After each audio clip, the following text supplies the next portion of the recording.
All right, guys. What's good?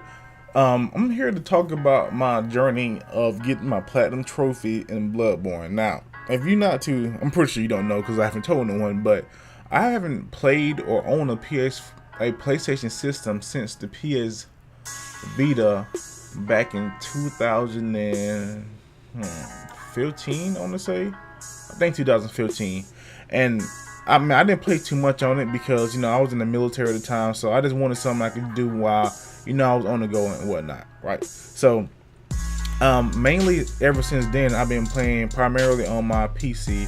I had the Xbox One very briefly, and I had a 360 for quite some time within that time period. Um, I- yeah, okay, yeah, and I had a Wii U, but I didn't play it as most people didn't. So I want to say that I got into PC gaming pretty good a couple years back, and I told myself that the only time that I will buy a PlayStation or the next gen system is when it is going to be a must have game for me to play. Now, one of the best games I don't play in a long time has been Persona 4 Golden on the PS Vita, and I know Persona 5 is coming out soon for the PS4. So I've been going back and forth with myself. I'm going to buy one now. Well, my girlfriend did a good. I mean, I had the money for it, but I don't know. Have you ever had the feeling that you could buy something but you didn't want to buy it because it was a big purchase for you or not? Well, she surprised me with it for Christmas. So yes, so I got the PS4 Pro now, which is cool. And the very first game that I want to play on it was Bloodborne, because I played Silent Sanctuary, which is a 2D Soul type game a couple years back. I mean, a couple months back, and I loved the game. So I want to get Bloodborne and try. And I will have to say, getting this platinum trophy was a challenge. The boss itself is extremely hard. I want to say for me personally, the hardest boss that I had to fight that wasn't inside the challenge dungeons, because that's a whole separate entity, would have to be Rom. I think everyone's worst boss is Rom, because at the very first stage, he's really easy to beat, but then after that, when he starts, all the Spartans come up and you just had to start attack him, and it does get a little confusing.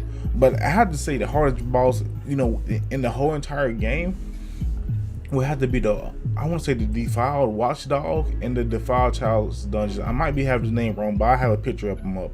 But this boss was extremely hard, and the reason why it was so hard is because that in the Defiled Dungeon, your health is cut in half.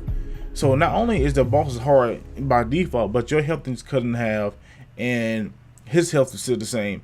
So most of his attacks can easily be one shots on you, and you get stunned like real easy, and if you mess around and not dodge at the right time, he hits you. Then when you trying to restore your health with a blood vials, you hit again. So that was pretty hard. The thing I guess that was kind of shocking to me. I think like the later the game went, the easier the bosses got up until Rom. Now Rom, like I said, was a beast within itself. But when you very first started the game, one of the first, like I guess the first boss that you have to fight, because there's the one before that. Gascon is extremely hard when you very first start the game. So because using the whole parry system with the gun is pretty hard. If you like, this is your very first time playing the Bloodborne, so he was pretty hard. And then you go throughout the game. I think the next hardest boss will have to be within the traditional progression of the game will have to be the Shadows of Yarman. Those three ninja guys, those are pretty hard because they can surround you and they mess you up real quick. After that, obviously it's Rom, which is the hardest one, probably the hardest boss in the main game.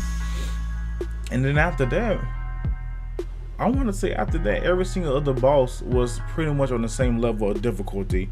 Like I don't think any of the other bosses was as difficult or even more difficult than the other. And I think the worst thing about it when it comes to boss battles is that the final boss in the game, I didn't forgot his name, man. It's missing me right now. But the guy, the Garmin, I think his name is something like this. I might be pronouncing it wrong, but he is relatively easy.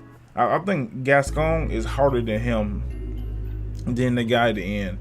And then the moon presence is pretty easy. I mean, the only thing you have to worry about with the moon presence is like that one attack that depletes your health of one. 1%, but I mean one like hit point left.